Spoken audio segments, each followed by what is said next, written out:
Moana 2 জোয়ারে কাঁপছে গোটা বিশ্ব। এ যেন অনেকটা পূর্ব নির্ধারিতই। তবে সেটি যে এমন বিস্ফোরণ ঘটাবে তা হয়তো কারো কল্পনাতেও ছিল না। বিশ্বজুড়ে মুক্তির প্রথম ৫ দিনেই $৩৮৬ মিলিয়ন আয় করে ফেলেছে ডিজনির নতুন এই অ্যানিমেটেড চলচ্চিত্রটি। $৩৮৬ মিলিয়ন আয় করে বছরের দ্বিতীয় বৃহত্তম ওপেনিং দেয়া সিনেমা হিসেবে জায়গা করে নিয়েছে মোয়ানা 2। এ তালিকার প্রথম স্থানে রয়েছে ডেডপুল অ্যান্ড উলভারিন। মুক্তির পরপরই সিনেমাটি আয় করেছিল $৪৩৮ মিলিয়ন। ২০১৬ সালে হিট হওয়া মোয়ানা সিনেমার সিকুয়েলটি উত্তর আমেরিকায় গেল বুধবার মুক্তির পর $২২১ মিলিয়ন আয় করেছে, যা ফ্রোজেন 2 সিনেমার আগের রেকর্ড $১২৫ মিলিয়ন ছাড়িয়ে গেছে।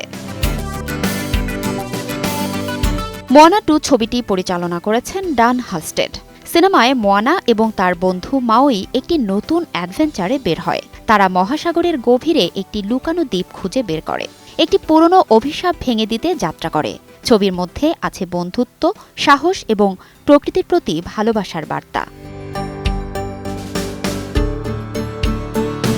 এ যাবৎকাল অ্যানিমেটেড সিনেমার জগতে সর্বোচ্চ আয়কারী সিনেমা হল ইনসাইড আউট 2। পিক্সারের এই সিনেমাটি মুক্তির ৩ সপ্তাহেরও কম সময়ের মধ্যে বিশ্বব্যাপী বক্স অফিসে $১ বিলিয়ন আয়ের মাইলফলক অতিক্রম করে। ওয়াল্ট ডিজনির মতে দ্রুততম সময়ে এই স্তরে পৌঁছানো প্রথম অ্যানিমেটেড সিনেমা এটাই। এর আগে ২০১৯ সাল থেকে শীর্ষ আয়ের তালিকায় ছিল দ্য লায়ন কিং এবং ফ্রোজেন 2 এর নাম।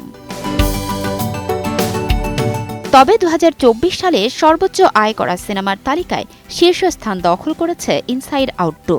চলতি বছর $১ বিলিয়ন অভিজাত ক্লাবে ঢুকতে পেরেছে কেবল এই সিনেমাটি। ১ ঘণ্টা ৩৬ মিনিট দৈর্ঘ্যের সিনেমাটির বাজেট ছিল $২০ কোটি। ফারজানা লিনা, সময় সংবাদ।